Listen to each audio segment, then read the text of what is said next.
El siguiente segmento tiene contenido o opinión. La entrevista en A Primera Hora. Analizamos los hechos del momento junto a sus protagonistas. Muy bien, 8:06 en la mañana. Di lectura a una nota periodística en la primera parte de este espacio que publicó el portal Primicias, que hablaba de la situación de 4 organizaciones políticas que, de acuerdo a esta nota, no tienen a sus binomios asegurados. Conocemos la situación de Justicia Social, que había planteado la candidatura de Fabricio Correa Delgado, de Juntos Podemos con Paul Carrasco, de Libertades Pueblo, inicialmente con Esteban Quirola, finalmente terminaron inscribiendo a Juan Carlos Machuca, que figuraba como precandidato a la vicepresidencia primero. Pero digo, estas 3 organizaciones más Fuerza, Compromiso Social fueron eliminadas a partir de una decisión del Consejo Nacional Electoral que, sin embargo, deberá ser avalada, ratificada o rectificada. No sabemos qué resolverán los jueces del Tribunal Contencioso Electoral. Pero sobre el tema de Compromiso Social, además de esta decisión del CNE, obviamente persisten las dudas y el debate público sobre si finalmente es o no posible reemplazar la precandidatura a la vicepresidencia de Rafael Correa Delgado. ¿Cómo lo van a hacer? ¿Qué van a hacer? Porque estas horas y estos días son claves. Le pregunto a Marcela Guiñaga Vallejo, asambleísta de la Revolución Ciudadana, que tiene la gentileza de atender esta invitación para hablar de este y otros temas. ¿Cómo le va, abogada? Bienvenida. Hola, Fabricio, ¿cómo estás? Buenos días. Bien, abogada, muchas gracias. A ver, ¿cómo está el panorama? Cuéntenos. Bueno, yo creo que esto ya se ha discutido en estos días, ¿no? Tenemos a ciertos expertos, analistas, no solamente políticos, sino que constitucionales, que están generando una suerte de un posicionamiento de la idea de que el binomio Arauz-Rabascal no podría inscribirse porque no habría binomio que calificar en virtud de que no se cumplió uno de los requisitos que daría paso a la posibilidad de aceptación de una precandidatura. Esto me parece que es una suerte de crear, como dicen los analistas, un framing, un posicionamiento de que el binomio no podría ser calificado una vez que se ha inscrito. ¿Por qué, Fabricio? El Consejo Nacional Electoral no puede pronunciarse antes porque recién se abrieron la fase de inscripción donde va a tener que validar si esas inscripciones cumplieron o no los requisitos y las habilidades que les permiten, de conformidad con el Código de la Democracia y con la ley. Yo creo que hay una suerte aquí de un debilitamiento de la participación democrática de las diferentes fuerzas políticas. Esto haría notar desde entrada un proceso electoral que ya viene teniendo reiterativamente falta de credibilidad. Los ciudadanos no nos encontramos muy satisfechos de que aquellos que hoy ejercen como vocales del Consejo Nacional Electoral, primero tengan la capacidad para hacerlo, lo segundo, actúen con transparencia y lo tercero, que los resultados electorales que se den en febrero respondan a la voluntad popular depositada en las urnas. Así que, ¿qué pasos vamos a hacer? Bueno, los que nos permite la ley y el Código de Democracia. Uno de los miembros del binomio, porque las inhabilidades son personalísimas, no son del binomio. No debería afectar al binomio, no debería afectar a los dos, sino a uno, aunque los dos constarán en una sola papeleta. Sí es, pero las inhabilidades son personalísimas. Mañana, si uno de los precandidatos adeuda pensiones de alimentos, no son corresponsables ni solidariamente responsables. Por lo tanto, las inhabilidades hacen que uno de los miembros del binomio pueda ser reemplazado de conformidad como le dice la ley y el reglamento. Ahora, de esto también se ha discutido. Carlos Rabascal, que finalmente ha sido, digamos, anunciado como el precandidato a la vicepresidencia de la República, ¿su origen es un proceso de democracia interna de Centro Democrático o ya no cabe, con esta consideración que usted nos explica, abogada Guiñaga, ya no importa que no salga de un proceso de democracia interna? Y me permito hacer un símil, en el caso de Pachacutic, de su ejercicio de democracia interna fue designada Larisa Marangoni. Como la señora Marangoni no aceptó la precandidatura por las consideraciones que ya fueron públicas en su momento, ya no fue, digamos, la convención, la asamblea o la primaria de Pachacutic la que eligió a su reemplazo, la señora Virna Cedeño, sino fue la directiva de Pachacutic. ¿Aplica lo mismo? Aplica exactamente lo mismo, no se requiere de un nuevo proceso de democracia interna. Básicamente lo que establece el reglamento es que en un plazo determinado debe reemplazarse a el candidato, precandidato que tenga la inhabilidad para poder serlo. Esto no requiere que vayamos a un nuevo proceso de democracia interna. Es aquí cuando tú vienes y tienes estas incongruencias a nivel reglamentario, porque lo que debe prevalecer en términos generales en cualquier organización política es que obviamente dicha candidatura o precandidatura nazca de esta voluntad interna de aquellos que son militantes y adherentes. Por excepción, evidentemente, cuando uno de esos precandidatos tiene una inhabilidad, puede ser cambiado sin volver a la democracia interna. Con lo cual, ahí pues tenemos esta incoherencia, ¿verdad? Porque va a ser una decisión unipersonal o los miembros del buró, algunos que tienen esta figura dentro de los estatutos de las organizaciones políticas que les permitan seleccionar un nuevo precandidato y poderlo reemplazar. Esto es lo que debería suceder tanto con el binomio de Pachacutic como específicamente con el binomio de la lista 1 de Centro Democrático. Correcto. Sobre este mismo tema, y le agradezco al colega Néstor Aguilera, siempre tiene la gentileza de escucharnos, me comparte una columna del académico Santiago Basabe. Ojo, Santiago Basabe ha sido muy crítico en su postura respecto del gobierno anterior y de la tesis de la Revolución Ciudadana. Pero ¿qué dice Santiago Basabe? La inscripción de la candidatura de Arauz Rabascal debería ser defendida prioritariamente por sus adversarios políticos. Ojo con lo que dice. Debería ser defendida prioritariamente por sus adversarios políticos. La competencia electoral efectiva es uno de los pilares de la democracia liberal representativa. Negar el derecho a participar al binomio de la Revolución Ciudadana traería efectos nocivos en la política local e internacional. A las ideas del socialismo del siglo XXI se las debe derrotar o no en las urnas. Es parte de la columna que publica Santiago Basabe en el portal Primicias. Pero ¿a usted qué le parece esta reflexión central que hace el académico que mencionó, abogada Guiñaga? Bueno, yo lo leí en la mañana, justamente, no comparto todo lo que él asevera, dando una suerte de que imposibilitar la participación del binomio Arauz-Rabascal daría una suerte de efecto de que Correa sí es perseguido político, palabras más, palabras menos de lo que él dice. Yo creo que lo que se pone en riesgo es un proceso democrático de elecciones que se ponen en tela de duda. No ha existido, de lo que yo recuerde, un Consejo Nacional Electoral, antes Tribunal Supremo Electoral, que tenga la desfachatez de eliminar un binomio que, de acuerdo a lo que dicen los analistas políticos, los expertos, los encuestadores, son de las tres opciones que tendrían digamos, la mayor intención de voto en este momento en el Ecuador. Esto me parece ciertamente, y ahí coincido con el consultor Basabe, en el hecho mismo de que los adversarios políticos deben ganar la contienda donde corresponde, que es decir, en las urnas.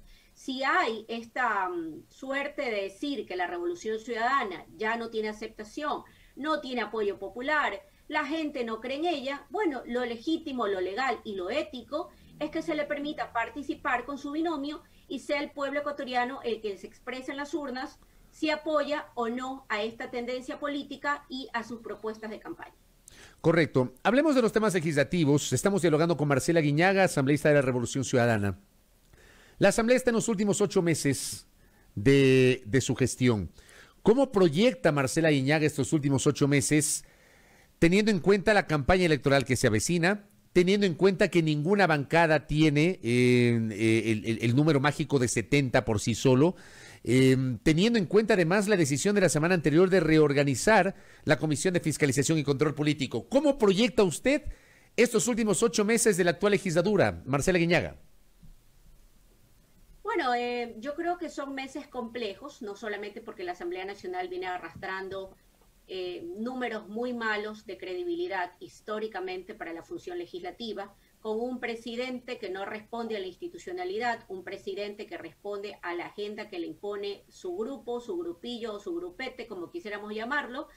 Eso hace que hoy mismo tengamos una Asamblea Nacional que pasa la suerte de discusiones y debates de horas, donde no se tocan los temas que le importan a los ciudadanos, como la reactivación económica, como el poder hoy mismo darle alternativa a los emprendimientos que están cerrando y que generan mayores tasas de desempleo, como también analizar este nuevo acuerdo con el Fondo Monetario Internacional y qué implicaciones tendrá esto en torno a los posibles despidos de funcionarios públicos, entre otros. La seguridad social, ¿qué pasa que cuando cada vez tenemos menos afiliados y activos en la seguridad? Bueno, son los temas relevantes que le interesan a los ciudadanos y la Asamblea se pasa discutiendo otros temas, sobre todo que tienen que ver con la propia corrupción al interior de la Asamblea Nacional. No quiero decir que esto es menor, quiero decir que esto una vez más golpea su descrédito, golpea su falta de conexión de la Asamblea con los ciudadanos, y al fin del día creo que esto lleva a darnos como conclusión de que los ciudadanos digan para qué legisladores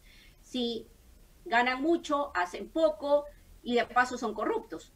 Creo que es necesario, Fabricio, yo he sido muy crítica en torno a la posibilidad de recomponer, reformular comisiones en mitad de los periodos o como sucedió con la Comisión de Fiscalización. Pero la coyuntura era mucho más grave de una comisión altamente cuestionada, hoy con procesados, que dio paso a que el Pleno de la Asamblea Nacional tome esta máxima decisión de poder llevar adelante la reformulación de esta comisión. Creo que hoy Helio Peña, a quien conozco, a mi colega de Pachacutic, fue mi compañero en la Comisión de Justicia, es un caballero, siempre se ha portado como tal. Creo que podrá hacerlo bastante bien, teniendo en consideración, él ha dicho que su primera característica será la imparcialidad. Esperemos que así sea y se den los cronogramas de, digamos, de procesamiento de juicios políticos, que todavía algunas solicitudes las tiene represadas el presidente de la Asamblea Nacional. Meses complejos, meses difíciles, creo que viene también una suerte de desactivación de la Asamblea Nacional, cuando su máxima autoridad inclusive se va pues también de candidato a la reelección, si no me equivoco, el legislador Litardo encabezaría la lista de asambleístas nacionales por Alianza País. Así que sí, hay una suerte de poder avanzar en los temas que son indispensables, como la reforma al Código de la Niñez, como algunos temas que se trataron por mucho tiempo y que todavía no estamos listos para aprobar los textos, como por ejemplo la misma Ley Orgánica de la Función Legislativa, que está su reforma siendo tratada. Yo estoy de acuerdo con usted cuando señala, por ejemplo, el tema de la Comisión de Fiscalización, y yo he sostenido una postura que es personal, apenas mi opinión, porque algo conozco de los temas legislativos. Yo igualmente, a mí me parece que la Asamblea no tiene atribución constitucional ni legal para reestructurar comisiones en el medio del periodo de esa comisión. O sea, de lo contrario, volvemos al tiempo del Congreso, cuando reestructuraban comisiones con base en las mayorías móviles que había. Y le hablo desde la experiencia. Sin embargo, al mismo tiempo, y yo lo comenté con mi audiencia, esa comisión anterior de fiscalización era impresentable y algo había que hacer. Ahora, el tema es que si bien es cierto la Asamblea resolvió reestructurarla, no se corre el peligro de algún tipo de pronunciamiento jurídico posterior, qué sé yo, una demanda de inconstitucionalidad o algo así, abogada. Bueno, ese riesgo está latente y es cierto. Lamentablemente la coyuntura hizo y la suerte del reparto, porque recuerde usted que en el segundo periodo, luego de los 2 primeros años que pueden reformularse, ahí sí, las comisiones, su integración, esta suerte de reparto dio como resultado cómo quedaron conformadas las comisiones, ¿no? Una comisión de justicia dada históricamente, nunca había pasado en la Asamblea Nacional, a una persona sin conocimiento en materia jurídica, una comisión de fiscalización entregada en cuotas de reparto, que usted vio, que eso dio paso pues a que el señor Mendoza haya sido casi el dueño de varias instituciones públicas y con ello buscar favores para sí y para otros. Esto sí, en forma excepcional tuvo que darse. Yo también coincido con usted, Fabricio, nunca ha sido esa mi línea, pero la coyuntura la verdad es que nos lleva por delante a la función legislativa, a todos, por más que hay buenos legisladores, creo que los hay, y es por eso que se dio esta resolución. ¿Qué efectos jurídicos puede tener? Puede tener algunos efectos jurídicos graves, y adicionalmente a eso a mí me parece que genera un precedente terrible para manejar la gobernabilidad en próximos periodos legislativos. Podría venir esta suerte de mayorías móviles que en un momento determinado tienen que ver con el número de votos para quitar o no poner presidentes en comisiones. Sí, eso puede suceder en el futuro. Ahora, hay una frase típica, y se la digo con respeto, ¿no? Hablando coloquialmente, como habla nuestro pueblo, entre bomberos no se pisan la manguera, dice nuestro pueblo sabiamente. Resulta que en esta Asamblea Nacional, y le hablo desde mi propia experiencia periodística, yo tengo más de 2 décadas siguiendo de cerca las ejecutorias de la función legislativa, antes Congreso y Asamblea Nacional, yo no me he encontrado, no recuerdo un periodo en el que haya tantos señalamientos contra legisladores, pero que además la intención lógica o el propósito lógico de que haya una autodepuración, una depuración, se queda solamente en eso. O sea, destituyeron a 3 legisladoras en su momento. En la semana anterior autorizaron el enjuiciamiento penal de una legisladora por pedido de un juez de la Corte Nacional de Justicia. Pero hay un grupo de legisladores, son algo así como casi 20, casi una veintena de legisladores que tienen denuncias de supuesto cobro de diezmos, denuncias en la Fiscalía cuyos avances no sabemos cómo están, no tenemos idea. Por otra parte, hay la presunción de legisladores que tendrían alguna relación con el famoso reparto de los hospitales. Hay las declaraciones de Daniel Mendoza, resulta que investigan a Suero pero no entrevistan al resto. O sea, ¿de qué tipo de depuración estamos hablando? ¿Para cuándo? Si es que va a llegar esa depuración, abogada Marcela Guiñaga.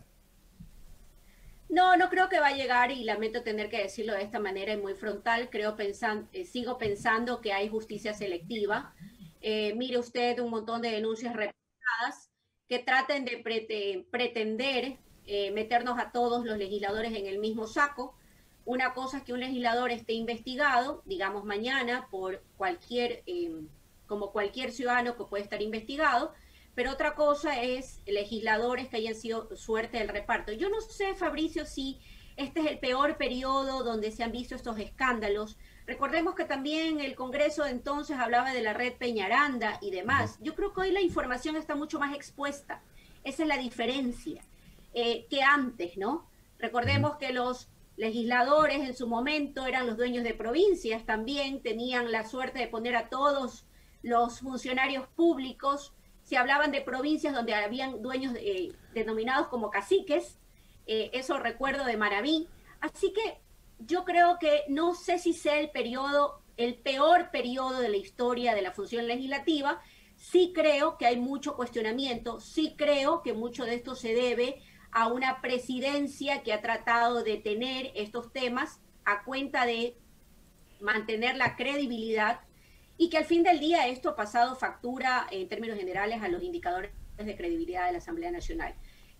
Depuración creo que va a haber poca y selectiva. Esto así lo siento yo. Y lo segundo, creo que hay también un gran reto al interior de las organizaciones políticas de seleccionar mejores y mayores cuadros que permitan una representatividad, no solamente por los niveles académicos. A veces creemos que lo que tienen que llegar ahí son los PhD, pues los que tienen 3 y 4 maestrías. No necesariamente, sino personas que sean formadas ideológicamente, personas que crean y definan y apoyen y defiendan un plan de gobierno por el cual llegaron, y no necesariamente oportunistas, pues que lo que buscan es poner agnados y cognados en los cargos públicos, y vea usted, tratar de sacar provecho a nivel personal y no llegar a legislar como corresponde. Correcto. 2 cosas finales. La primera, ¿cómo está su relación con Rafael Correa, abogada Marcela Guiñaga? Bien, está bien. Pero bien, muy bien o más o menos. Bien. Siempre he tenido mis diferencias con Rafael en sus momentos determinados. Esto no quiere decir que yo no crea en las causas que lucho, no quiere decir que no esté apoyando la tendencia. No, yo creo que bien. No creo que él lo haga necesariamente, sea acertado en todas sus decisiones. Creo que comete errores, creo que a veces se deja llevar por el ímpetu del momento, y hoy que tenemos al Estado persiguiendo a una tendencia política denominada progresismo, creo que hay que tener mucha cautela y mucha serenidad para tomar cada una de las decisiones. Déjeme interpretar sus palabras, capaz que coincide con una visión que yo le expresé hace un par de semanas en este espacio, y alguna gente también me cuestionó por esa visión. digamos, esto tiene que ver con la decisión de promoverlo en primera instancia como candidato a la vicepresidencia, sabiendo todo lo que se podía venir, además de que estaba en ciernes la sentencia del caso Sobornos, es decir, provocar o contribuir correr un riesgo innecesario cuando se pudo haber evitado desde el primer momento. No sé si a eso se refiere.